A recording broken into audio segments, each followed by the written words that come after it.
I remember when I was a teenager, I was sitting in my living room at Dad's house. Okay, and that was a kind of a turning point.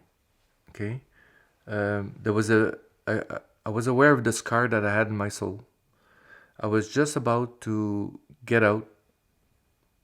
I don't know, with my gun or with a baseball bat or whatever.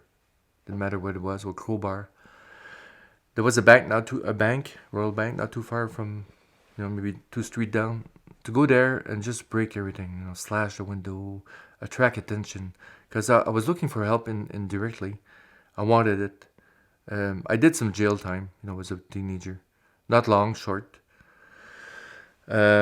And I was just gonna slash everything, And a meantime came through my mind to doing it with a car, taking a car and just ran the car into a bank or a mall, or do like the Blues Brother, when they go with the car into the mall, or go face to face with a tractor trailer, or get attention.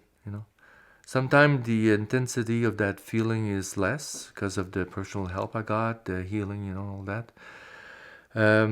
My real answer, I guess, would be through the grace of God. And what I hope for those people, like I saw a video yesterday, that you interviewed this dark gentleman in jail.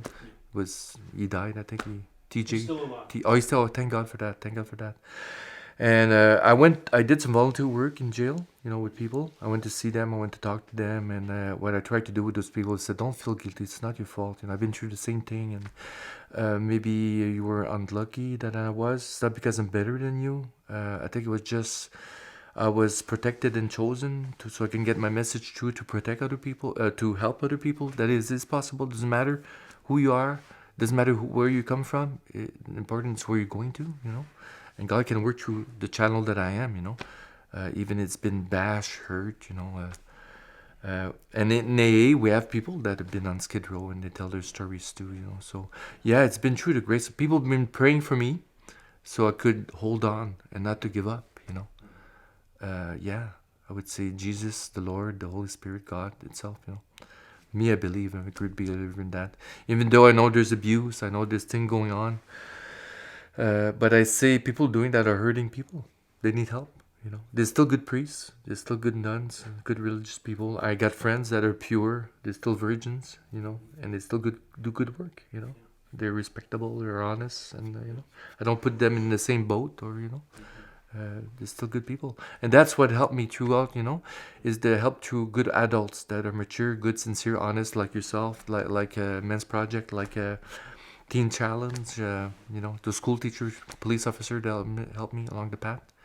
Remember a police officer telling me one time, said, "Come in my car. You're not arresting me, are you? No, just come and sit in my car." I sat in the car. He said, "You look like a smart guy. You shouldn't hang around with those people." When I was with my gang, he said, "You got a lot of potential. You can make something good out of your life.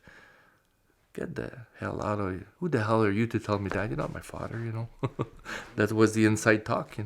my language. Yeah. But they still got I still remember what they said to me. Yeah. And he That's was, right. Talking yeah, about it now. yeah, and he was 40 years later. yeah, and I learned that he was, he was a good police officer, a spiritual one, a Christian, a churchgoer, which I didn't know, but I found out after. Yeah, he was an angel placed on my path to help me out. Same time when I was snorking mescaline in the bar, one guy came up to me and said, "Why are you doing that?" I said, "What the hell do you mean?" He said, "Well, that's not good for you." I said, "How do you know? Are you a scientist or a doctor?" I always had the answer. He said, "You can screw your brain." I said, "Get out. I don't need you to tell me this garbage." And he just went. But that stayed in my mind. The guy would just try to help me. So, along the path, was people like that. So it's important to get the message through. And what's unfortunate is that I would like to see sometime even, like people that are, it could be football player, musician, whoever, to be honest, sincere, and go to the level of those people and tell them, it's possible. You have a right to be healed. You have a right to be free. You have your place in society like everybody else. Nobody is better than anybody else.